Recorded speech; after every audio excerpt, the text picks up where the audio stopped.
Oh, right. Looks like we're live. Hello. Welcome once again to Providence Health Tips Update. So, if you're a new doctor, uh, if you're a new clinic, actually, if you're a practice that you just started out, then this is for you. These some tips that you can use to set up your practice so that it ensures your cash flow without too much headache, right? So we all know that starting a practice can be very, very daunting on you, right? So all the information that you need to ensure that you start cash flowing as fast as possible. So if you're stumbling on my videos for the very first time, I represent Providence Health Consultants. It's a medical revenue cycle management company right here in Houston, Texas.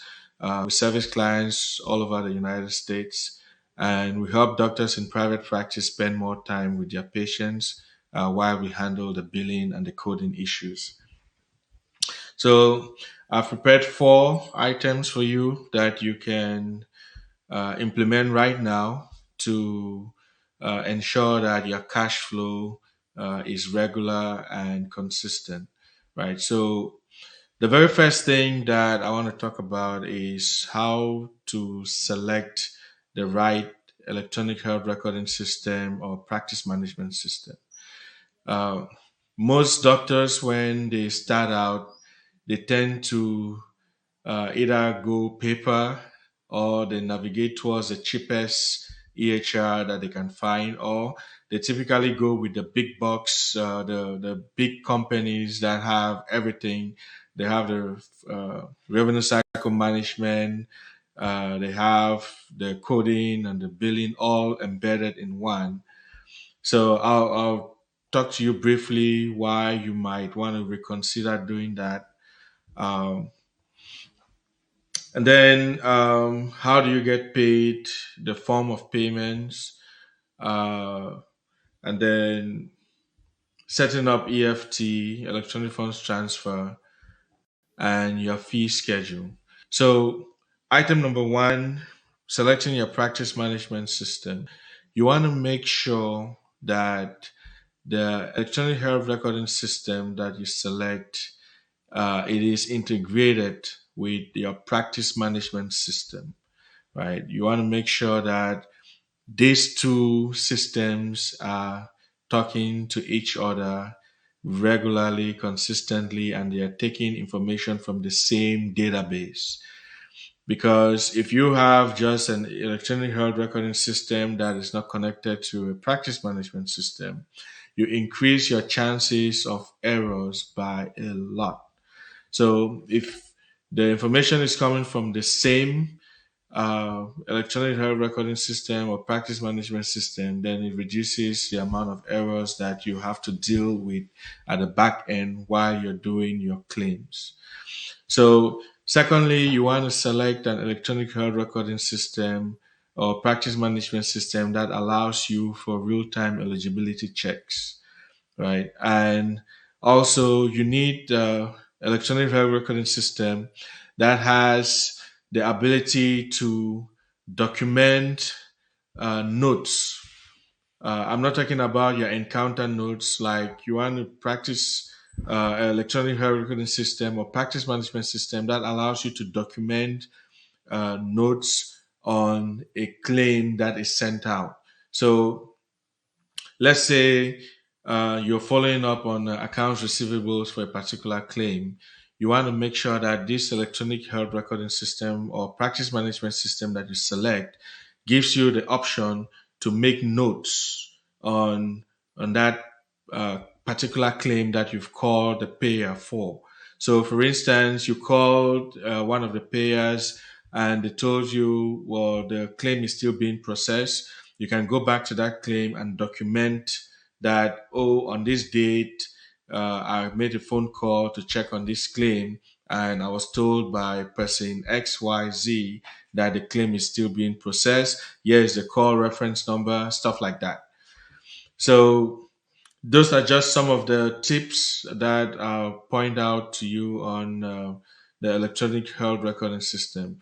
Now, most providers, they tend to go to a like a standalone revenue cycle management company or electronic health recording system software provider that has revenue cycle management embedded. So typically, when you do that, the most of these companies, they offer discounts um, to try to lure you in. But you, as a small provider, compared to the big volumes that they see, you typically don't get all the benefits that you're supposed to, or at least that the bigger practices get, right? So, and some others, they actually force you to use their own payment system or their own banks.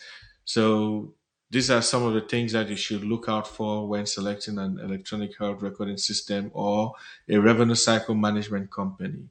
Some of the smaller companies like ourselves, we do get uh, on the software side, at least, we do get some kind of sometimes, not all, right? Sometimes you get discounted rates. So when you go through smaller companies, they have ways to get these discounted rates that they can pass on to you. So something to think about. Now, the next thing is the EDI, so electronic data interchange. The moment you have selected your electronic health recording system and a practice management system, the next thing that you have to do to ensure that you don't get stuck when it comes time for you to send out claims is to ensure that your electronic data interchange is set up with all of the payers that you are credentialed with. So you make a list of all the insurance companies that you're credentialed with, and then you set up this EDI. This is going to save you a lot of headache later on down the line when you start sending out claims. Once that is done, the next thing that you want to take care of immediately is how you get paid. Always select EFT. EFT will get you paid sometimes on the same day the insurance payer releases the payment. So set up EFT, forget about paper checks. Those are a thing of the past. Set up EFT, set up EFT, set up EFT. And last but not the least, always update your fee schedule on a regular basis. Now, there are some EHRs or practice management systems that allows you to uh, do this fee schedule updates automatically. So, but some you have to do it manually one at a time or download or upload a spreadsheet that has updated fee schedules and CPT codes. So select an EHR or practice management system that allows you to do this automatically every year. That we don't have to worry about it. So I hope you find this information useful and like and subscribe to our page, and I'll see you the next time. Enjoy.